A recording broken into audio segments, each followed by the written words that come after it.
rasa bersalah dan ya udahlah kayak gitu Bener orang kan, Di? melakukan. Iya bener. Dia Sering berdosa ya kamu berarti. Gitu maksudnya. Udah tahu itu bener-bener salah gitu. Kita berani bilang kalau itu salah, tapi sekarang tuh mulai kayak banyak istilahnya kayak Toleransinya. gak apa-apa kok, toleransinya kayak mungkin gitu. karena memang standarnya orang turun kali ya. Ini sudah ada di penghujung zaman. Waduh. Akhir zaman. Dan yang jelas kalau sudah terjadi, jangan lakukan lagi. Jangan lakukan. Welcome back to On Track Podcast. Dunia boleh gak karuan, tapi kita harus tetap On track terus. Selamat Halo, pagi Dian. Selamat pagi Kak Ahmed. Ngapain kita di sini Dian? Oke, kita mau melanjutkan apa yang sudah kita mulai. Melanjutkan enggak mengulangi ya. Ini kita lebih tepatnya mengulangi apa yang kita buat kemarin. Dan masih sama di sini ada Kak Gati sebagai pembicara kita. Hai. Hai, lembut sekali ya. Lembut sekali ya. Hai. Selamat pagi, Selamat pagi. selamat siang, dan selamat sore. Malam. Malam betul. juga mungkin. Malam juga. Oke. Gini Kak, jadi kita tuh mau bahas tentang apa ya? Tentang khotbah yang pernah Kak Gati bahas. Bukan khotbahnya sih, kayak kutipan yang pernah Kak Gati ambil di dalam khotbah. Kutipan apa wi? Yang dari Kevin De Jong. Oke. Yang menuliskan mana ya? Kok nggak ada ya? Yang Kevin De Jong yang mengatakan kalau strategi iblis itu saat ini membuat dosa terlihat biasa saja dan membuat kebenaran itu terlihat aneh. Oke. Nah itu. Oh ya. Karena menurutku itu emang bener, nggak bener sih ya, emang kayak dosa udah kayak biasa aja dilakuin itu ya udah kayak nggak ada rasa bersalah dan ya udahlah kayak gitu Bener orang kan, Di? melakukan. Iya bener. Dia. Sering berdosa ya kamu berarti. Gitu maksudnya. Menurutmu ya kalimat itu. Dosa jadi biasa gitu. Iya emang berdosa tapi tidak berbuat dosa. Aneh, gitu, ya. Itu dua hal yang berbeda. tolonglah. Menjebak Tapi- sekali ya. Iya, tapi itu nggak gitu kayak gitu. Tapi makanya gitu loh. Tapi itu emang gitu loh Kak. Kayak sekarang tuh melihat apa yang dulu tuh kayak hal-hal yang kayak kita udah tahu itu bener-bener salah gitu. Kita berani bilang kalau itu salah, tapi sekarang tuh mulai kayak banyak istilahnya kayak Toleransinya gak apa-apa ya. kok, toleransinya kayak Mungkin gitu. karena memang standarnya orang turun kali ya. Standarnya orang turun. Dulu pakai baju itu harus panjang, harus ketutup semua. Sekarang kurang bahan sih. crop top ora apa-apa. Bagus kita itu kan. udele, oh malah bagus. Bagus. Iya Kamen untuk fashion bagus. Kamen. Untuk fashion. Dulu kalau ketemu Pak Guru Bu Guru salaman cium tangan gitu. Sekarang dari kejauhan pagi Pak gitu. Ya mungkin kayak gitu-gitu yang jadi turun standarnya. Betul. Semua lah rata-rata di standarnya turun memang. Nah kalau bicara tentang tadi kebenaran jadi aneh sedang dosa jadi biasa, ya memang sudah terjadi dan memang sudah waktunya terjadi lah. Sudah waktunya. Ya sudah waktunya. Ini sudah ada di penghujung zaman. Waduh. Akhir zaman entah kapan. Kalau dihitung ya waktu-waktu inilah gitu. Secara apa ya, cocok logi gitu Cocokologi. ya hari-hari ini hari yang terakhir memang menjelang kedatangan Tuhan, dan Alkitab bilang hari-hari terakhir akan terjadi masa yang sukar. Bahasa lain disebut dengan penyesatan yang heboh, yang hebat gitu. Penyesatan yang sangat besar. Kristen progresif kah? Itu bukan Kristen. Itu salah satu loh, itu salah satu bagian dari yang begitu. Tapi kita nggak kesana. Kita nggak kesana. Kita mulai dari yang mudah dulu aja lah Kak. Tentang standar apa? rokok Kenapa? vapot yang sekarang udah mulai kayak fashion. Dan itu kayak orang entah cowok entah cewek pun melakukan hal itu. Kalau dulu kita lihat cewek ngerokok atau ngepot gitu kan, nggak bener nih. Kalau sekarang kan udah biasa tuh Kak. Kalau dalam sebenarnya tuh dalam Alkitab atau menurut orang Kristen tuh boleh nggak sih?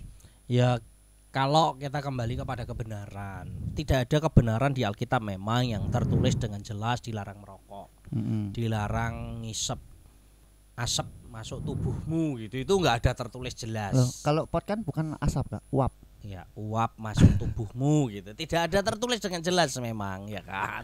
Jadi menurutmu ya. Enggak. Memang tidak ada ayat Alkitab yang jelas yang letterlek ya menuliskan itu. Tetapi ada banyak hal yang tersirat di dalam Alkitab bahwa sebenarnya kebenarannya bahwa kita harus menjaga tubuh ini dari hal-hal yang mengikat, sesuatu yang mengikat yang membuat kita mengabaikan sesuatu hal yang jauh lebih penting, ya itu perlu diwaspadai. Karena itu akan membuat hal-hal buruk akibat tidak baik ke depan. Ya contoh kalau rokok gitu. Ada berapa banyak zat yang terkandung di dalamnya yang berguna buat tubuh. Dari misal sekian banyak. Berapa banyak sih? Ada nikotin, ada tar dan yang lain-lain. Ya. Ada berapa banyak yang berguna buat tubuh? Enggak ada. Ya mungkin ada menurut penelitian ya. Tapi banyak yang merusak atau yang membangun? Merusak sih. Yang merusak. Banyak yang merusak. Nah kalau barang rusak sekarang bicara moral saja. Apakah kita mau memasukkan sesuatu yang merusak tubuh kita sendiri? Enggak. Bungkus rokok dewe sudah ada tulisan larangan. Apakah pembuatnya dari pabrik rokok? Pasti bukan. Mungkin ini connect ke dinas kesehatan, connect ke mana supaya mengingatkan bahwa ini berakibat buruk ke depan, makanya dikasih warning. Tidak dilarang, tapi begitu. Sama kembali kepada kebenaran. Kalau kembali kepada kebenaran, rokok boleh nggak? Berdosa nggak? Pertanyaannya. Kalau pertanyaannya gitu kan, Ya, menurutmu dosa nggak, Dik? Menurut kalian deh, menurut kalian dosa nggak? Itu salah gitu loh, tapi kalau dosa atau enggak aku enggak. Aku lebih ke makruh. Aku enggak bisa bilang gitu. Salah gitu ya. Sekarang kalau salah lebih salah sih. Ya menurut saya sih gini, kalau kita mengerti kebenaran tapi kita tidak melakukan, Alkitab bilang coba dibuka Alkitabnya. Yakobus 4 ayat 17. Yakobus 4 ayat 17. Coba dibaca Yakobus 4 ayat 17. Dian ketemu belum? Udah, amin. Ayo. Amin. Yakobus 4:17 baca. Jadi jika seorang tahu bagaimana ia harus berbuat baik tetapi ia tidak melakukannya, ia berdosa. Ya. Dia tahu berbuat baik tapi tidak melakukannya, dia berbuat dosa. Menjaga tubuh baik enggak? Baik. Tahu berbuat baik loh, tapi tidak melakukan dosa. Nah sama. Kita tahu merokok itu merusak. Dan tahu kalau menjaga tubuh itu baik. Ini nek ora dijogo berarti dengan cara memasukkan rokok dan zat-zat itu, berarti kita sedang berbuat dosa. Betul sih. Kak. Iya enggak? Tapi bentar, aku muncul pertanyaan. Jadi kalau misalnya ada orang yang bilang kalau bukan bilang sih, tapi mereka tuh bilang kalau misalnya setelah merokok tuh lebih rileks, lebih nggak stres kayak gitu kan. Terus, nah itu kan kayak istilah kayak dia merasa itu baik bagi tubuhnya. Kalau dia nggak ngisep rokok, dia jadi stres, dia jadi malah nggak bisa bekerja dengan efektif, malah jadi nggak baik untuk tubuhnya. Nah, kalau kayak gitu. Pertanyaannya buat saya adalah dia motifnya apa? Kalau motifnya dia mau menghilangkan stres, pertanyaannya apakah tidak ada cara lain yang lebih baik? Mungkin dia punyanya rokok. Bukan sila kayak lebih ke waktu itu adanya rokok itu. Nah. Waktu itu adanya rokok. Ya kalau memang dia tidak punya pilihan lain dan dia berkata begitu, ya saya kembalikan ke orang itu.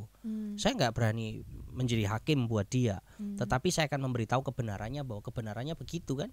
Kebenarannya begitu. Kalau ada teman-teman yang sekarang lagi berkutat dengan itu, terus berkata ini nggak apa-apa, ini nggak dosa. Iya, wong Alkitab memang tidak menulis jelas. Betul. Tapi pertanyaannya itu sedang merusak tubuh nggak? Merusak tubuh. Kalau merusak tubuh, tahu itu hal yang baik. Kalau menjaga tubuh, merusak tubuh berarti tidak melakukan hal yang baik. Berarti Alkitab bilang dosa. Tapi untuk berhenti itu susah loh Kak, untuk berhenti dari rokok. Orang yang mengatakan mau berhenti rokok itu susah. Contoh dulu. Butuh niat. Niat yang pasti harus ada. Saya mantan perokok. Saya juga sih. Nah, kowe ngerokok ket kelas piro? Sampai sekarang. Sampai sekarang gitu. Gimana jadi pengakuan tuh gimana? Berdosa. Ya saya berhenti ngerokok dengan cara niat sudah selesai gitu. Saya ketemu banyak orang yang dengan niat baik, niat benar, niat yang kuat untuk berhenti merokok dan berhenti gitu. Kembali kepada kebenaran. Tapi kalau orang di luar sana mau berkata ngerokok itu tidak apa-apa, toh buktinya aku tetap hidup sampai hari ini dan seterusnya, ya monggo itu pilihan. Tapi kebenarannya adalah jaga tubuh ini, bukan hanya rokok, semua yang mengikat. Bahkan kopi, ada orang kan yang kalau nggak minum kopi rasanya pusing gitu. Kok langsung lihat ke sana? Ya saya merasa dia ada bukan penikmat kopi, bukan peminum kopi yang di sana itu peminum kopi. Peminum kopi. Peminum kopi itu berkata aku bangun pagi kalau nggak minum kopi pusing gitu ya. Dia sedang terikat dengan sesuatu. Dengan terikat, nah itu tidak benar, gitu kan? Bahkan yang begitu ya itu hal-hal begitu yang mesti kita mengerti gitu loh. Nah itu dari hal yang sederhana, kopi, rokok, bahkan dengan banyak hal yang lain, makanan, bahkan mungkin dengan waktu-waktu hobi. Kalau itu menjadi satu kecanduan, tidak bisa dilepas, tidak bisa membuat kita melepas itu untuk hal yang lain yang lebih baik. Ya maka itu hal yang tadi kita mengerti perbuatan baik tapi tidak dilakukan berarti dosa. Kalau ngomongin peminum Kak, kan kalau kopi itu kan sampai terikat sampai kalau nggak minum pusing. Nah ini kan minum pusing juga. Minum pusing sih, cuma kan nggak terikat. Maksudnya nggak terikat tuh dia hanya kadang minum, kadang-kadang aja dia minum. Ya tentang. Ya, kalau itu untuk kesehatan, Alkitab juga memberitahu. Ketika Paulus ketemu Timotius dan Timotius tubuhnya lemah, pencernaannya terganggu, dia berkata, Timotius minum sedikit anggur supaya menolong pencernaanmu. Tapi kalau dia karena imannya lemah terus minum banyak anggur jadi mabuk ya kleru. Kan ada orang-orang bilang, "Loh itu Timotius kan imannya kuat, maka dia minum sedikit anggur." Ya rabet. Ya betul. Imanmu lemah apa kuat? Kuat aku tak makanya minum banyak. Kita kuat. Ya Enggak gini, maksudnya kan itu kan sampai mabuk. Kita kan jangan dimabukkan oleh anggur. Nah, kalau misalnya enggak sampai taraf mabuk. Kalau tidak taraf mabuk misal nih karena alasan pekerjaan. It's okay. Bisa bartender misalkan. Dia mau bikin fruit punch plus alkohol. Mau bikin kopi rasa alkohol. Ya. Terus dia harus meramus demikian rupa, terus meracik sedemikian rupa. Buat saya it's okay. Kebenarannya juga tidak apa-apa. Gitu. Tapi kalau itu dipakai untuk lagi menyenangkan diri, foya-foya, hanya untuk memuaskan diri, berarti dia tidak punya pengendalian diri. Dia kehilangan. Jangan-jangan dia tidak punya buah roh. Waduh, penguasaan diri loh. Orang mabuk itu tidak bisa menguasai diri. Kalau sampai dia mabuk, kenapa Alkitab berkata kemabukan itu berdosa? Karena dia kehilangan kendali atas dirinya sendiri. Tapi kadang ada orang yang mabuk itu Kak. Dia mabuk nih. Misalnya udah sampai putaran ke-10, nah dia bisa baru los untuk mengeluarkan album curhatannya dia. Ya, berarti kan itu ada motif yang lain. Berarti ada sesuatu di dalam diri orang itu yang harus diselesaikan. Masa harus minum alkohol dulu? Mungkin caranya mereka ya, bisa. Berarti kalau memang itu begitu, iya silahkan. Tapi kalau ada anak-anak Tuhan yang hari ini sedang kayak gitu, saya mau berkata ada hatimu yang kosong. Hatimu harus diisi dengan Tuhan supaya kamu punya keberanian. Karena Alkitab bilang kita ini sudah terima kasih karunia. Betul. Sebab itu marilah kita datang kepada Tuhan untuk menerima kasih karunia dan menemukan rahmat supaya kita dapat pertolongan tepat pada waktunya. Jadi cari Tuhan, jangan cari alkohol. Pemenang mabuk. Apa meneh cowok cewek mabuk. Loh. Tutuk lho ya. Nek barengan akeh-akeh yo. Ya jelas lah. Rokok. Bukan jadi pembenaran ya. Bukan jadi pembenaran. Ya. Ini pembenaran sih sebenarnya. Oke, kebenarannya sih kayak gitu-gitulah. Ya itu budaya bagian-bagian yang mungkin orang-orang tertentu, daerah tertentu kalau tidak minum alkohol rasanya bagaimana. Tetapi kalau di Indonesia mestinya kita nggak minum begitu juga sehat-sehat aja. Betul. Daerah-daerah mungkin luar negeri yang punya 4 musim kalau nggak ada daging, mereka bagaimana? Kita nggak makan daging ya aman-aman aja. Nggak minum alkohol, mereka menghangatkan tubuh. Kita nggak pakai minum, mungkin kita lebih baik minum jahe sama. Tapi kalau minum jahe sak gentong ya podo ya itu sama gitu. Oh kita menghangatkan tubuh pakai tape kok, tapi sekilo tapene, yuk tetap mabuk. Tape mabuk ciu jenenge gitu datine. Jadi ya gitu. Jadi semua harus terukur lah, kembali kepada penguasaan diri. Bagaimana kita menguasai diri untuk hal-hal yang seharusnya dan yang tidak seharusnya kita lakukan. Menurutku gitu. Kalau yang baru-baru ini sudah mulai nggak tabu Kak, udah sering dilakukan, ya nggak sering dilakukan sih. Kamu sering menemukan. Iya betul. Sering, atau kamu pelakunya? Sering mendapatkan. Enggak, kalau yang ini enggak. Oh enggak. Yang ini enggak. Kalau yang tadi ya. yang dua tadi mungkin. Tadi udah mengaku. Kalau yang dua tadi Bertobat mungkin lah. pernah tolong. Oke, next. Kalau yang ini Wah, salah kan ngucap gue. seperti dihakimi aku di sini ya. Lanjut. Ini contoh ya.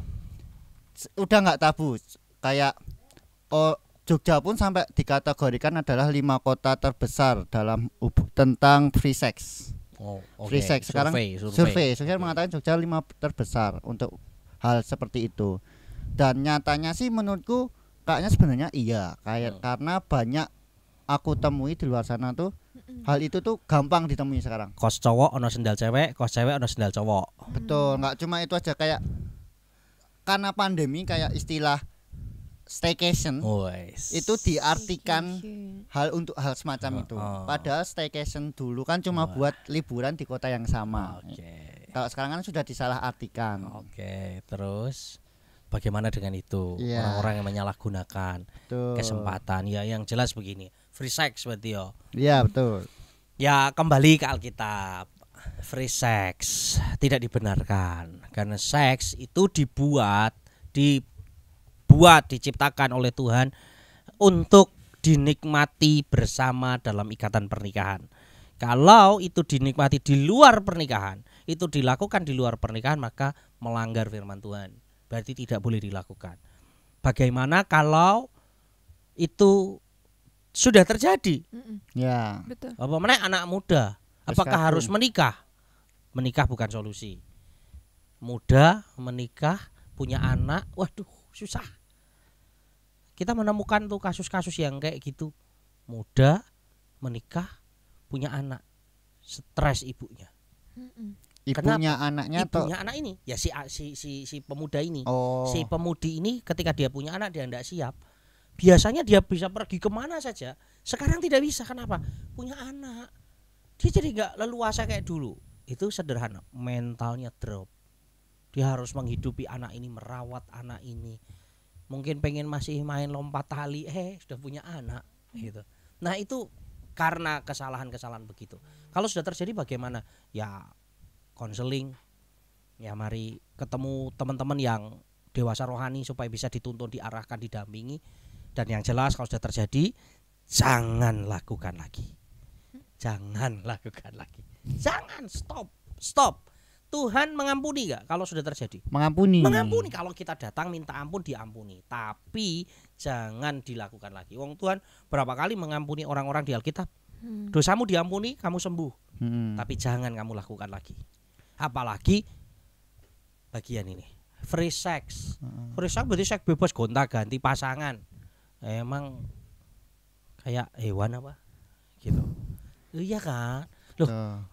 Seks diciptakan dengan rasa untuk mengikat hubungan suami dan istri. Kalau sudah dilakukan dengan free sex berarti ya udah bebas-bebas saja. Ya apa bedanya dengan yang berkaki 4 keliling di pinggir-pinggir jalan? Enggak ada bedanya kan?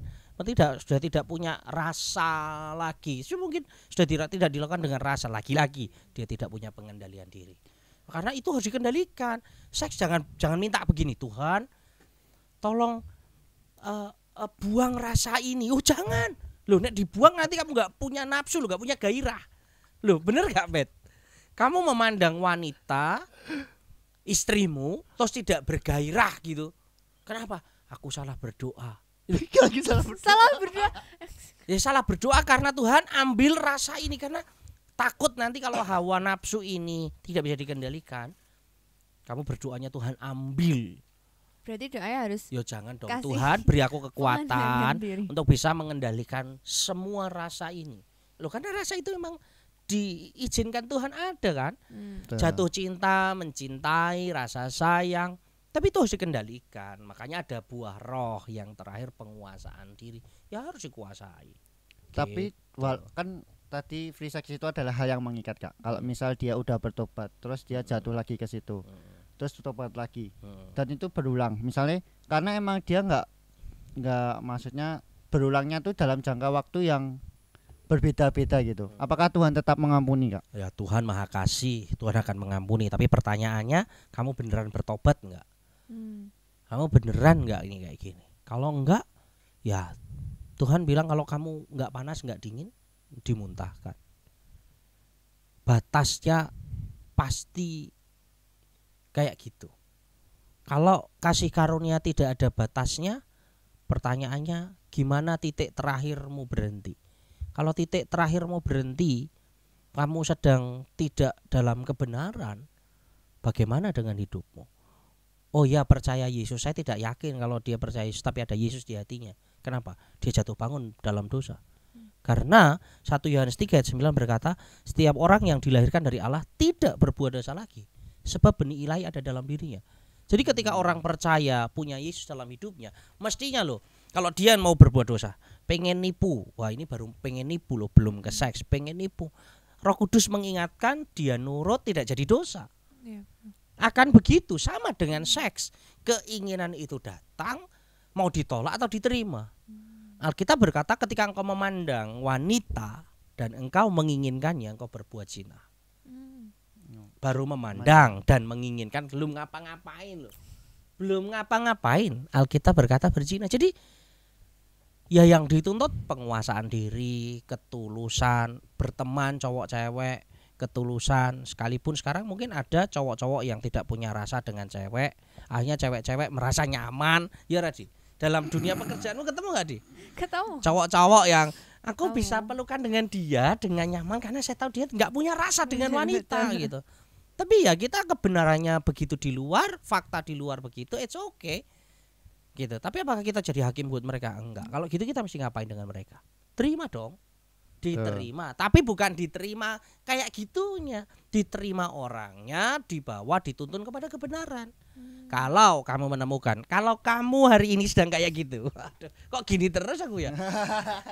Ya kalau ada nggak apa-apa sih mengingatkan sih itu. Iya, kalau ada di antara yang mendengar hari ini sedang ada di titik itu, terikat tidak bisa lepas, saya mau berkata ada anugerah Tuhan. Ingat bagaimana Tuhan mengasihimu. Dia mati di kayu salib untuk menebus dosa supaya kita pulih, lepas dari ikatan dosa, tidak jadi hamba dosa tapi jadi hamba kebenaran. Mau nggak? Dosa akan mengintip terus. Iblis akan mengganggu terus, menggoda terus. Wanita cantik di sekeliling kita semakin bertebaran, yang buka-bukaan makin banyak. Iya toh? HP jadi mudah banget diakses. Jadi pilihannya kalau dulu itu harus dipancing jauh, sekarang ada di depan mata pilihannya dosa itu. Pertanyaannya mau nggak kita berkata tidak kepada dosa? Kalau itu berlaku sama halnya dengan dia melakukan sendiri Kak. Sama, apalagi melakukan sendiri ya. Melakukan sendiri itu kamu bukan pelakunya kan? Bukan. Oke. yang ini Kenapa aku terus yang dihakimi ini ya? Oke, melakukannya sendiri cowok maupun cewek ya, masturbasi lah bahasanya ya sekarang. Cowok cewek melakukan sendiri untuk menyenangkan diri sendiri. Laki-laki untuk menyenangkan diri sendiri. Tidak itu punya keliru kan? Betul enggak? Betul. Itu sudah tidak benar. Apalagi lanjut lagi ke dalam kebenaran firman Tuhan. Enggak boleh. Itu dilakukan hubungan suami istri. Kalau tidak enggak boleh. Tapi kadang mereka tuh mengonternya pakai ini Kak. Ada riset biologis yang mengatakan itu tuh harus keluar, kalau nggak keluar itu akan menjadi penyakit. Makanya dia melakukan hal itu, atau free sex biasanya melakukan itu. Tuhan bisa mengeluarkannya nggak? Bisa. Tuhan punya sistem. Loh iya, yang mendengar mungkin akan ketawa. Tapi Tuhan punya sistem. Buktinya nih, yang cowok-cowok dulu, kamu pernah mimpi basah nggak? Pernah. Tanpa dikeluarin sendiri loh, tanpa diapa-apain loh, keluar sendiri loh. Itu caranya Tuhan. Itu sistemnya dalam tubuh ini yang dibuat oleh Tuhan sedemikian rupa. Bicara sistem dalam tubuh, luar biasa Tuhan membuat. Kotoran masuk mata, keluar jadi lembut sekali. Ya kan? Debu masuk ke situ, keluar jadi lembut sekali. Masuk kotoran ke hidung jadi ingus. Tuhan membuatnya begitu. Nah sama, tubuh itu sudah diatur Tuhan sedemikian rupa, memproduksi banyak hal, tapi Tuhan juga menjaga sedemikian rupa. Dan Tuhan akan ngerti kapan stopnya kok. Nah, Tuhan yang membuat. Oh ini sudah berlebihan karena tidak pernah dikeluarkan. Misalnya ya, kantongmu segini, tidak pernah dikeluarkan. Terus kamu bilang oh secara kesehatan nggak boleh, harus dikeluarkan supaya kantongnya terisi dengan yang baru gitu. Betul. Iya Biasanya kan? pada ngomong gitu. Iya kan? Ya. Tapi pertanyaannya, apakah Tuhan akan terus tubuh ini, jangan Tuhan lah ya, apakah tubuh ini memproduksi terus sampai luber kemana-mana? Enggak kok. Loh, Tuhan membuat sistem ketika ini begini sudah ada ukuran sedemikian rupa. Wong rambut saja dibuat sedemikian rupa, rambutku dan rambutnya dia tumbuhnya tidak semudah rambutnya dia. Bayangin kalau rambut kepala kita, cowok-cowok ini tumbuhnya secepat rambutnya cewek, gondrong kabeh kita. Ya. Ya kan? Rambut ini dengan rambut kumis, dengan jenggot, pertumbuhannya beda. Bulu hidung, bayangin ya bulu hidung ini pertambahannya, pertumbuhannya podo ambek rambut ini. Apa podo gondronge? Ya, itu kalau mau bicara cara Tuhan. Jadi kalau mau bicara yang seperti itu secara kesehatan, mungkin saya tidak ahli di bidang kesehatan, tetapi secara kebenaran menyenangkan diri sendiri tidak boleh. Bahkan kalau mau bicara Alkitab ada banyak contoh Sodom dan Gomora terjadi. Kenapa? Karena laki-laki pengen sama laki-laki. Itu sama dengan main sama dirinya sendiri. Lah, iya mau diapain? Tidak bisa jadi apa, cuma menyenangkan saja kan? Ya, ngomongin itu laki-laki dengan laki-laki. Kamu ada pertanyaan nggak tentang hal ini? Loh, sekarang pelangi. Ya bener. Pelangi. Kamu punya teman-teman nggak yang pelangi? Punya. Ada. Itu terjadi. Kalau misalnya dulu itu kan kita melihatnya kayak orang yang seperti itu takut untuk diketahui orang gitu kan. Ya, Kak. dulu. Misalnya nggak diterima kayak gitu. Oke. Tapi sekarang itu tuh secara terang-terangan, bahkan mereka bilang kalau I'm a part of LGBT kayak gitu, bilang kayak gitu, dan bahkan mereka pun meminta istilahnya kayak human rights gitu. Aku juga manusia, aku punya kebebasan memilih untuk aku mau sama siapa, aku mau mencintai siapa kayak gitu kan. Nah, istilahnya kayak gampang banget untuk bertemu dengan orang yang seperti itu kayak gitu saat ini. Nah, gimana tanggapannya kayak gitu? Nah, itu Lebih kayak ke, udah kayak kemasuk ke HAM juga Kak, kayak Ya, LGBT itu. kalau bicara tentang hak ya kembali ya silahkan, itu hak masing-masing. Tapi sebagai orang percaya yang mengerti kebenaran, kita mesti membawa orang kembali kepada kebenaran. Apalagi kalau si teman-teman pelangi ini berkata percaya Yesus. Kalau teman-teman ini percaya Yesus, dia harusnya dituntun Roh Kudus dong. Ya. Iya dong. Betul. Roh Kalau Kudus itu percaya. membawa orang kembali kepada kebenaran. On track. Harusnya orang akan menyadari, oh iya ya, aku terlahir laki-laki, kok punya rasa perempuan. Aku terlahir perempuan, kok aku terasa punya laki-laki. Lah, kalau rasa itu muncul ya dikendalikan dong. Nah, itu kadang ini aku pernah tanya nih sama mereka. Nggak bisa dikendalikan. Bukan nggak bisa dikendalikan. Mereka tuh lahir di dunia ini tuh nggak bisa memilih Milih. jenis kelaminnya mereka dia. merasa, jadi gini loh Kak, Nggak mereka ada memang yang merasa bisa milih. Mereka merasa kayak meskipun aku terlahir sebagai perempuan, tapi aku tuh merasa aku tuh laki-laki kayak Nah, gitu. tapi itu sikap begitu pilihan bukan? Ya itu pilihan. Pilihan sih. Nggak ada anak kecil tiba-tiba jadi begitu. Dia tidak mau pakai baju ini, aku nggak mau pakai baju ini. Nggak ada. Itu ada di titik tertentu sampai anak ini bisa memilih. Nah, berarti yang salah adalah titik di mana dia memilih. Ketika dia memilih yang salah, jangan-jangan di balik pilihan-pilihan yang salah itu ada kasus-kasus. Mungkin dia pernah dilecehkan. Mungkin dia Trauma ngalami, ya. bisa jadi dia ngalami trauma di tengah keluarga. Hanya dia tidak mau jadi perempuan. Aku mau jadi laki-laki. Aku tidak mau jadi laki-laki, aku mau jadi perempuan. Mungkin terjadi seperti itu. Jadi kalau kalian punya teman-teman yang begitu, dekati, bawa dia, ya jangan dihakimi, diterima siapanya, diterima orangnya, dituntun kepada kebenaran. Bagaimana caranya ditemani? Siapa tahu kamu berteman dengan dia dekat, dia bisa cerita, kenapa aku jadi begini. Kak Gati menolong beberapa orang yang pernah ada seperti ini dan sembuh. Kenapa jadi begitu? Karena mereka berani bercerita bahwa oh saya begini karena pernah begini. Akhirnya itu yang diselesaikan. Gitu. Sakit hati dengan orang tua diselesaikan. Mengalami trauma masa lalu diselesaikan. Supaya hal-hal itu tidak membuat dia merasa oh saya begini padahal enggak. Hanya dia bisa memilih. Banyak kok orang-orang sudah pulih gitu dari hal-hal seperti itu. Jadi ya kebenarannya adalah bagaimana kita menguasai diri, bagaimana kita mengerti kebenaran dan kita bisa membawa ke sana. Nah, kalau teman-teman di sekitar kita ada yang kayak gitu, menurutku jangan dihakimi, tapi diterima, didampingi, ditemani, diberitahu kebenaran supaya mereka kembali kepada kebenaran karena itu yang Tuhan mau. Pilihan-pilihan itu yang keliru sebenarnya. Berarti Dan cari akarnya ya. cari akarnya dan itu siasat si iblis membuat dosa jadi kelihatan normal, jadi biasa, sedang kebenaran jadi aneh. Ya memang itu siasat si jahat akan begitu. Kayak ini kan pertanyaan sekarang jadi kayak karena ada di kumpulan itu, ada bersama dengan teman-teman yang seperti itu, kondisinya kayak misalnya saat ini aku belum berani untuk mendekati mereka yang masuk sampai yang itu tadi menyelesaikan akarnya itu tadi. Betul. Aku kan belum, istilahnya kayak siapalah aku mau ketemu cuma cuma ketemu dan tahu aja, bukan yang sampai aku bisa mengenal dia sampai dalam kayak gitulah istilahnya kan. Nggak bisa sampai mendampingi dia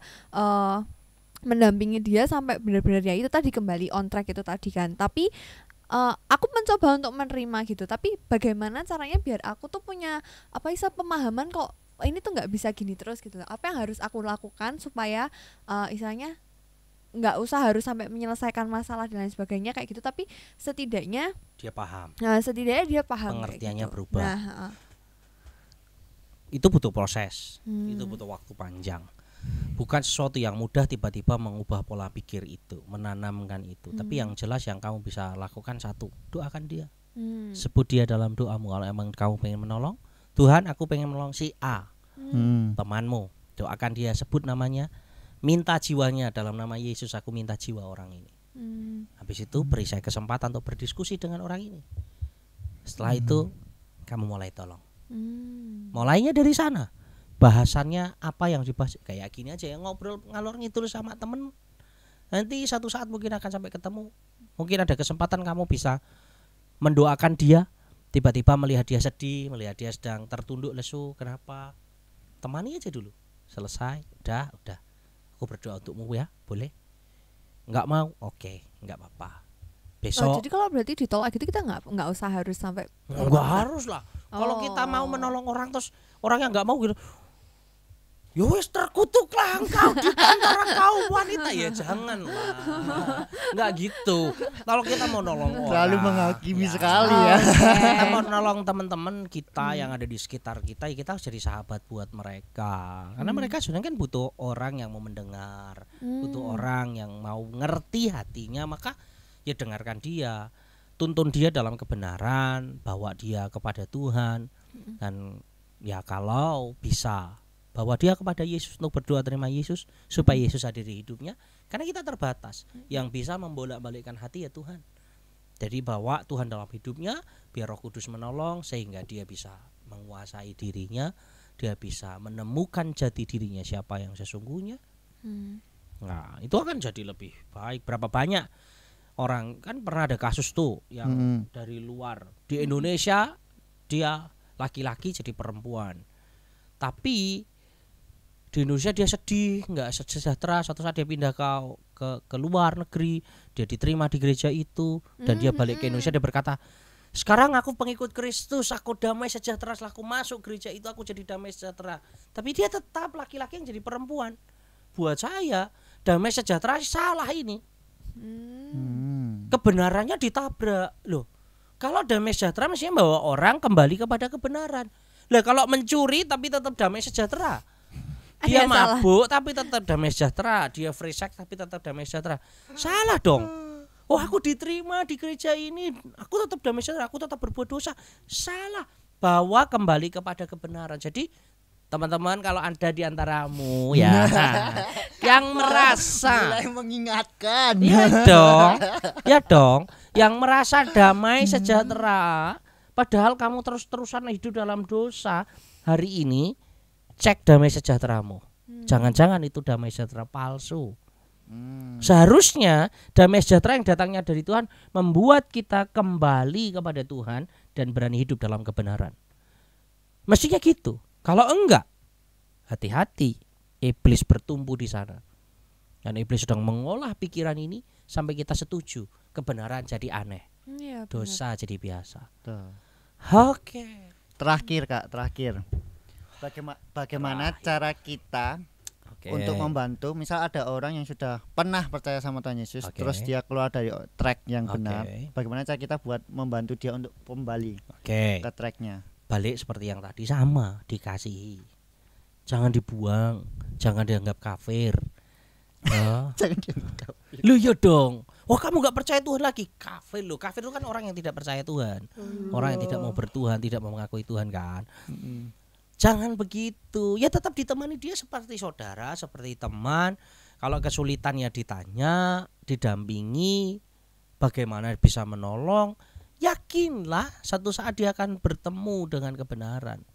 Kalau dia bertemu kebenaran kita tawarkan kok dia tetap tidak mau, jangan dipaksa. Terus?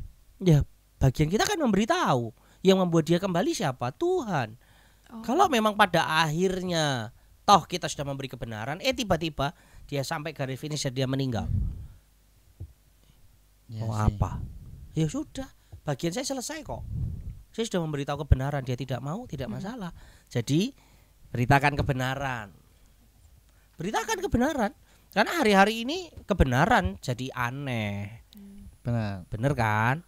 Nah, tuh. Berarti intinya itu kayak sebenarnya dosanya itu sama aja, nggak ada yang dosa yang terlihat biasa itu sebenarnya nggak ada, cuma cara standarisasi kita aja yang telah menurun. Ya sekarang memang seperti itu, dan ini bagian terakhir yang perlu tak ucapkan. Habis itu selesai ya. Boleh. Sebelum terakhir aku masih ada menggeser satu kayak Aku minum boleh itu ya? kan boleh kan, itu kan tadi kan semuanya itu kan ketika udah terlanjur ada di situ terus kita membawa orang kembali ke tracknya kayak gitu. Tapi kalau gimana kalau kita mendampingi anak-anak yang istilahnya belum kena hal itu kayak gitu loh. Istilahnya preventifnya, mencegahnya kayak ya kalau gitu kalau mencegah mereka ya satu, kita harus mendampingi mereka. Mendampingi dengan kebenaran supaya mereka tahu kebenaran. Maka ketika mereka bertemu ketidakbenaran dia akan merasa aneh. Jadi kebenaran jadi biasa, dosa tampak aneh. Kita balik hal itu. Iya dong. Masukin pemahaman yang bener dong. itu. Jadi kalau misalnya anak terbiasa pakai alas kaki, tiba-tiba dia nggak pakai alas kaki, aneh dia. Gitu.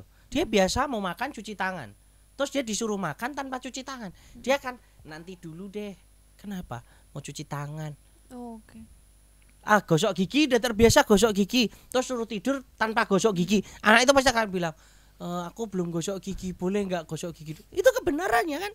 Nah, jadi beritahu hal-hal yang begitu. Maka adik-adik yang hari ini mendengar, nah ini langsung terakhir nih, adik-adik yang hari ini mendengar, hiduplah dalam kebenaran, hidupi prinsip kebenaran. Orang tua yang mendengar, ajari kebenaran supaya anak-anak terbiasa dalam kebenaran.